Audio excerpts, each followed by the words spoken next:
Guys, I have been trying to build up my courage to do this video because I'm not good at this stuff. But I promised you. So this is the video on why I think Eris is Gwyn and Catrin's father and not Lucien or Tamlin. First of all, the thing with May is that the spring court exclusively calls it May, but it is basically the Great Rite, which every single court has to do, which we know from Tamlin and Rhys. It's basically sex to infuse the lands with magic so that the lands don't die.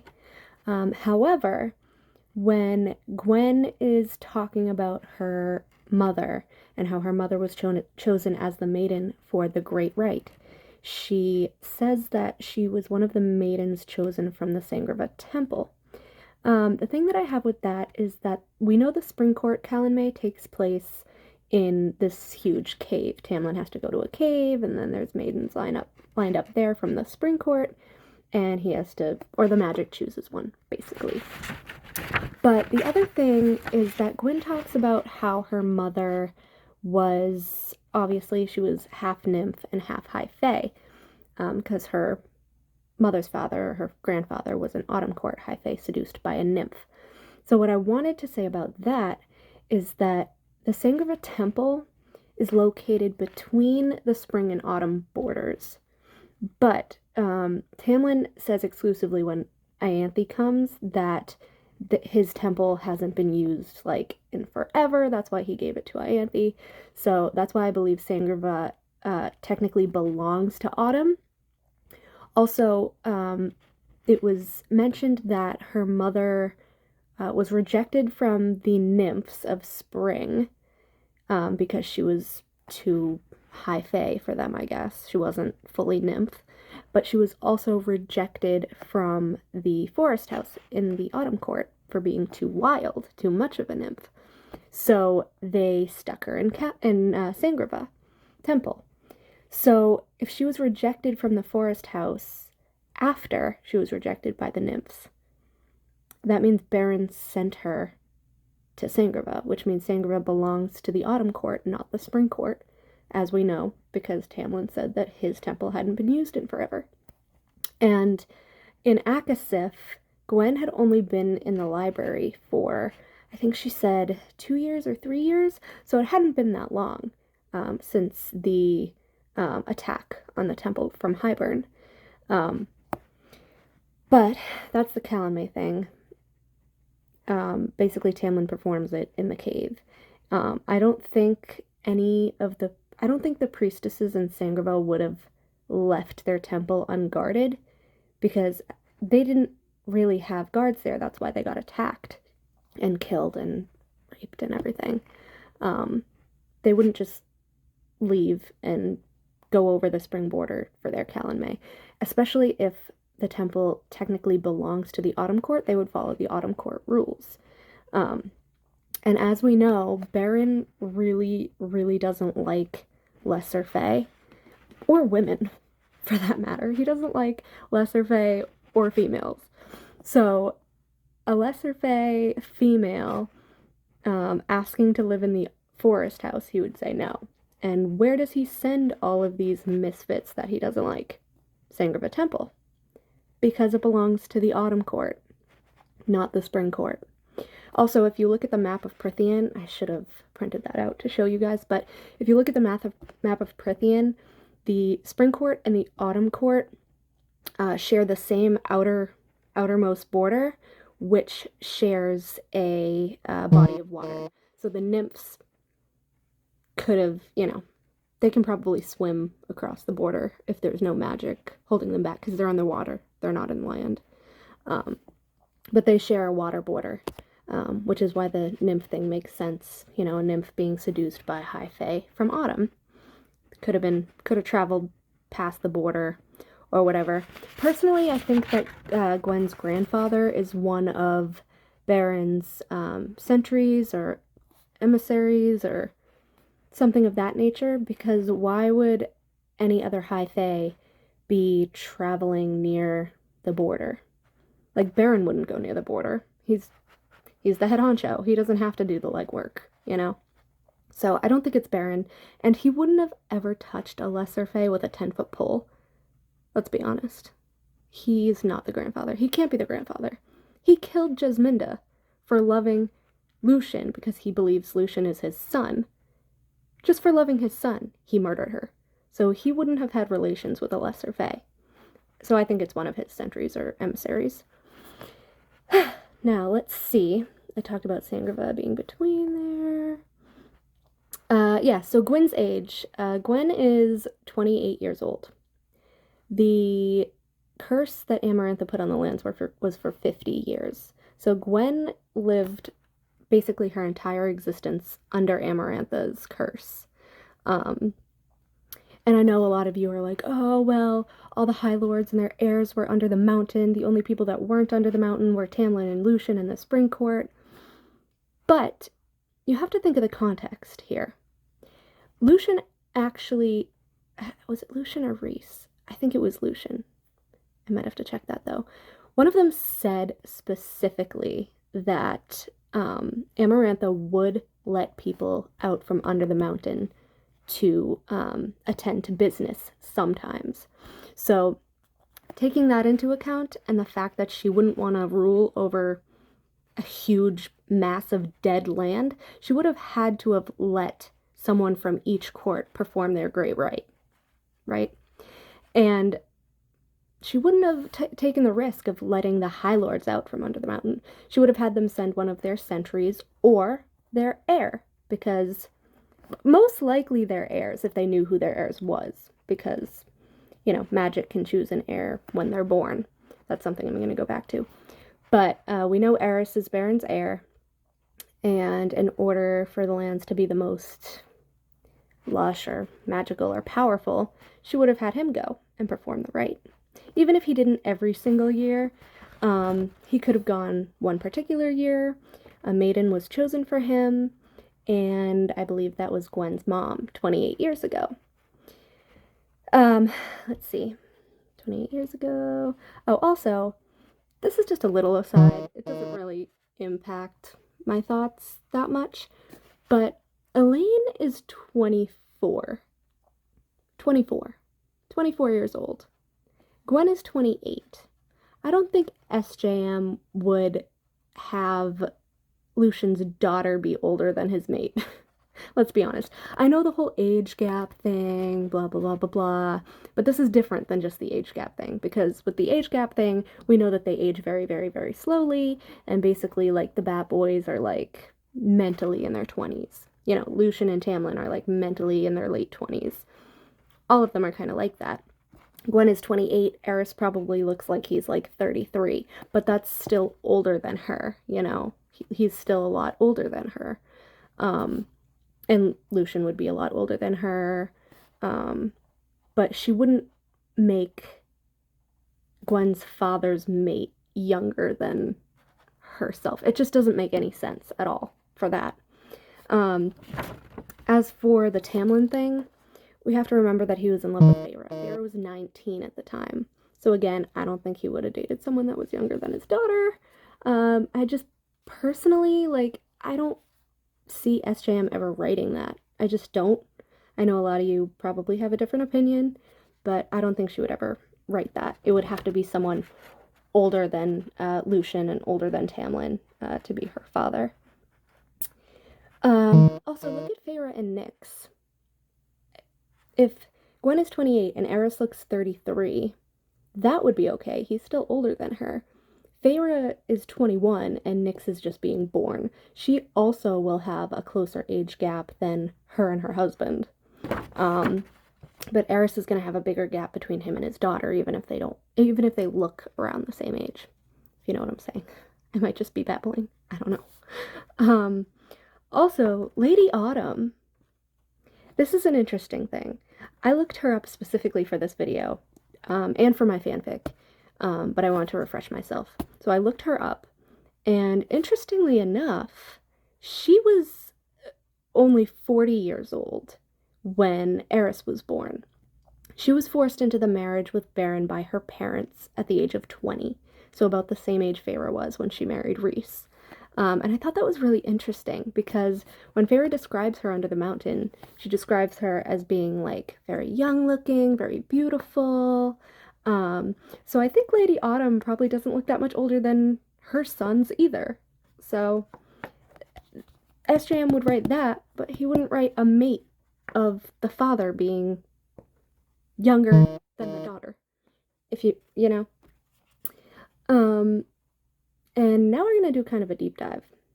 I might just be going off of whatever, but I was talking to my group of people, you know who you are, love you guys, and someone mentioned about, obviously, how Lady Autumn is like one of the most fertile women in all of Prythian, or females in all of Prythian. And you have to remember that, obviously this isn't real life, but in context, you have to remember that if someone has twins, they're usually pretty rare unless you have twins in your bloodline, like through your mother or your father. Or you're just very fertile. And as we know, Lucien isn't Baron's biological son. He's Helian's. He is Lady Autumn's biological son. But Eris has both Lady Autumn's genes and Baron's genes. These two people that had 7 children within probably the span of like 100 years, 150 years, which is nothing to them. 7 children. And we're told that, you know, it's very, very hard for Fae to get pregnant because they only have like 1 period a year and all this stuff. So if Eris has Lady Autumn's genes, it would make sense that he would bear twins with 1 encounter with this priestess from Sanghava. It just makes sense to me. Also, going back to Baron and how he hates lesser fays and he hates females because he doesn't think they're powerful and all that stuff, which we saw at the High Lords meeting when he was totally undermining Nuan and her Febe antidote. And Eris is like, oh, I'll take it. I love him so much. But anyways, we know that he hates lessers and females. Meaning that if, stay with me here, I was talking to my friends in the group about this and someone brought this up. If Lady Autumn had a girl at one point, or a couple girls at one point, Baron could have slaughtered them just for being female. He could have just killed them as babies. And as we know from Rhys, if he had solid proof that Lucien wasn't his, he would have killed him as a babe, Rhys says, as if he knows something.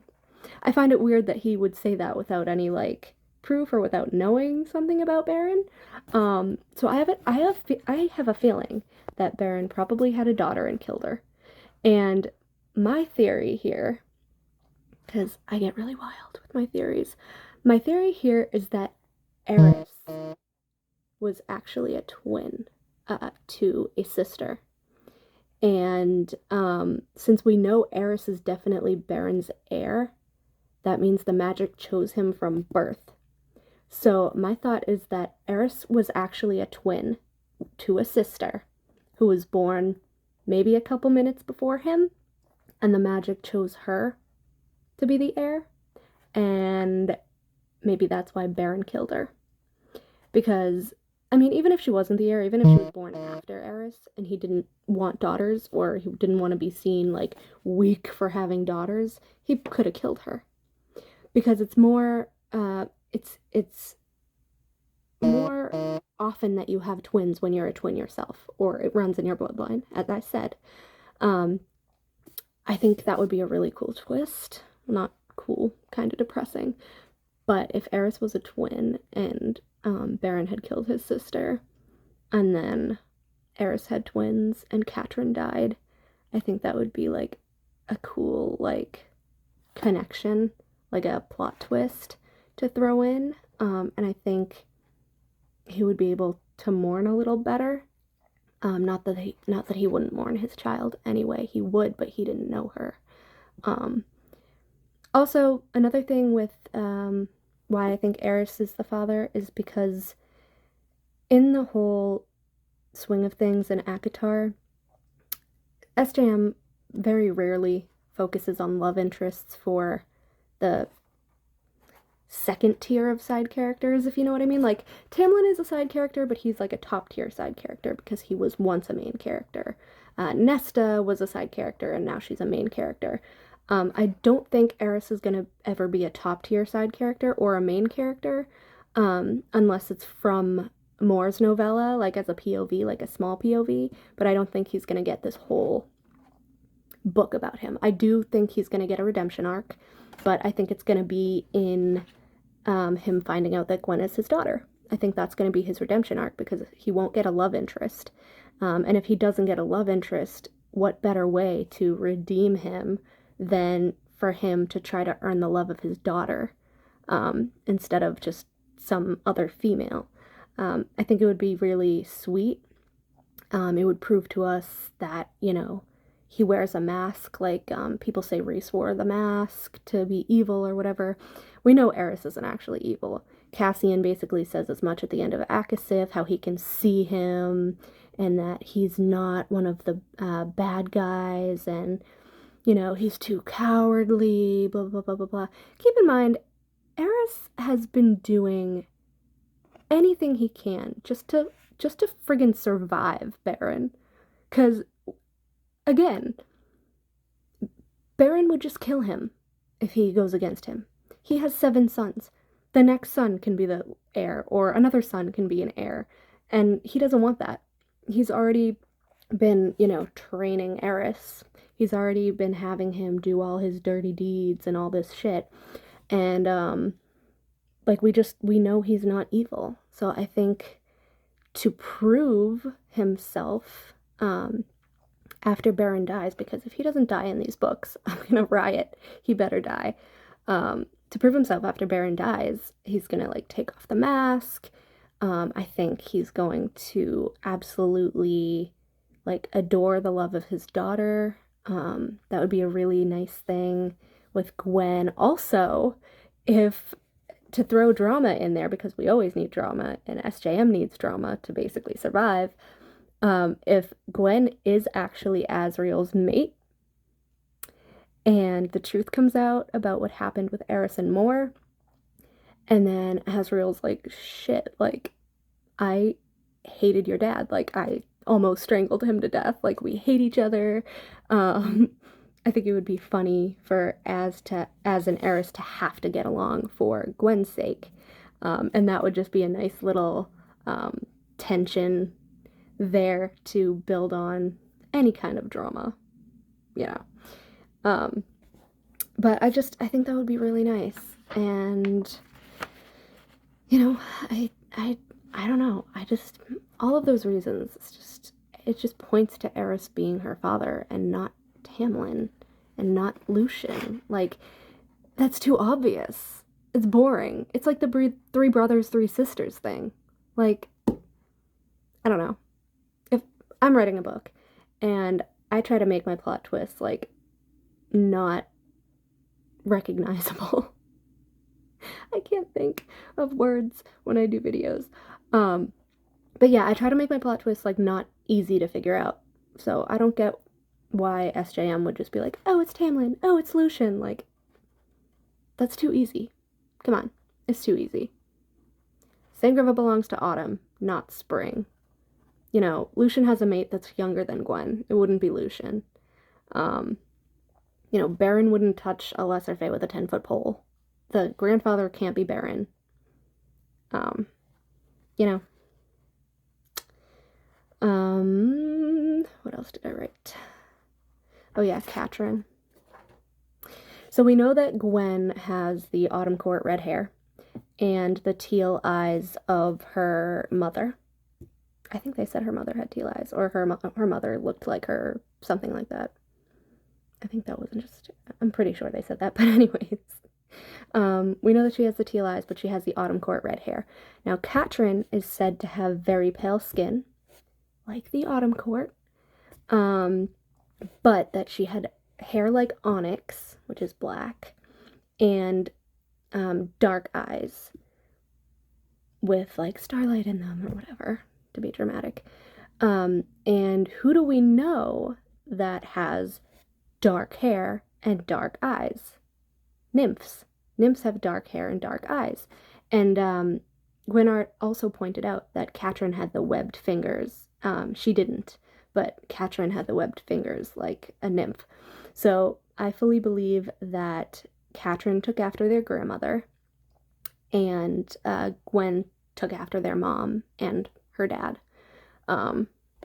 Eris with the freckles, because I'm convinced he has freckles. That's just a me thing. That's just a headcanon thing.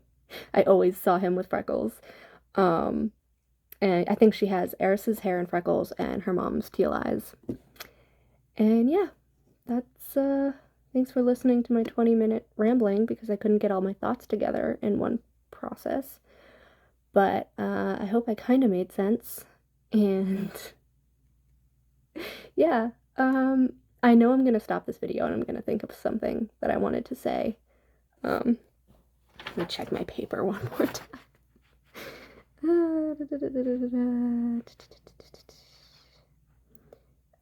Yeah, as I said, I think Lucien and Rhys and Eris and maybe even Lady Autumn knew that, or maybe not Lucien, but the rest of them. I think they probably knew that Baron had killed one of his children before, because I can't really, like, I don't like Rhys, obviously, but I don't see him just, we know Baron is evil, but I can't see Rhys just throwing out an accusation like, oh, Baron would definitely kill his kid as a newborn. Like, how are you gonna say that without knowing for sure? And I'm interested in seeing what he knows about that. Like, I read that and I was like, dude, you need to back that up with something. Like, tell us why you think that. Like, do you know that he killed one of his children and you're not saying anything? Like, is that what the weird thing with Eris was when you guys made a deal and he wanted you to support him when he becomes High Lord? Like, I don't know. But yeah, I think it would be really interesting if Eris had been a twin and his sister had been chosen by magic, and Baron obviously would not stand for that and killed his sister. And then Eris, when he conceived Gwyn, he had twins because he has Baron's genes and Lady Autumn's genes, the most fertile two people in all of Prythian. And also, we have never seen another set of twins aside from Nuala and Ceridwen, but they're lesser phase. We've never seen twin high phase. We just haven't. So it would make more sense that they were conceived by an heir that is very fertile. And who else would be very fertile than the son of two fertile people? Just makes sense to me.